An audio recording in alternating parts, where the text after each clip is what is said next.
ছোট্ট রাদোয়ার চুলে আজকে শুধু নারকেল তেল ব্যবহার করেছি। আপনারা যে দেখেছিলেন যে অলিভ অয়েলের সাথে নারকেল তেল মিক্সড করে সেই শুধু নারকেল তেলটা আজকে চুলে ব্যবহার করা হয়েছে। তারপর হচ্ছে আপনার প্রথমে ড্যান্ড্রাফ শ্যাম্পু, তারপর হচ্ছে হেয়ার ফল শ্যাম্পু দিয়ে শ্যাম্পু করে দিয়েছি। মাশাআল্লাহ দেখুন চুলটা কিন্তু অনেকটাই সিল্কি ঝলমলে হয়ে আছে। আর এই যে দেখেন চুল ধরার পরেই বোঝা যাচ্ছে যে চুল কতটা সিল্কি ভাব হয়ে আছে। আর চুলে কিন্তু হালকা একটা ঢেউ আছে। আমি আপনাদেরকে বলেছিলাম 2 ভাগ করে চুলে বেনি করে রাখার জন্য, ড্যামেজ কম হবে, চুলটা হচ্ছে যত সম্ভব তাড়াতাড়ি বড় হয়ে যাবে।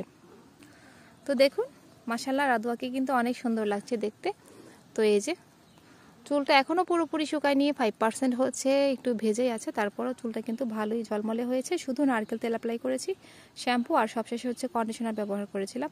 একটু পিছনে ঘুরে দেখাও যে ওর চুলের গোছা দেখেন, সামনে 2 ভাগ করে সামনে নিয়েছি, তারপর পিছনে অনেকটুকু চুল রয়েছে। তো মাশাআল্লাহ গোছা কিন্তু আগের থেকে অনেকটাই চেঞ্জ হয়ে গিয়েছে।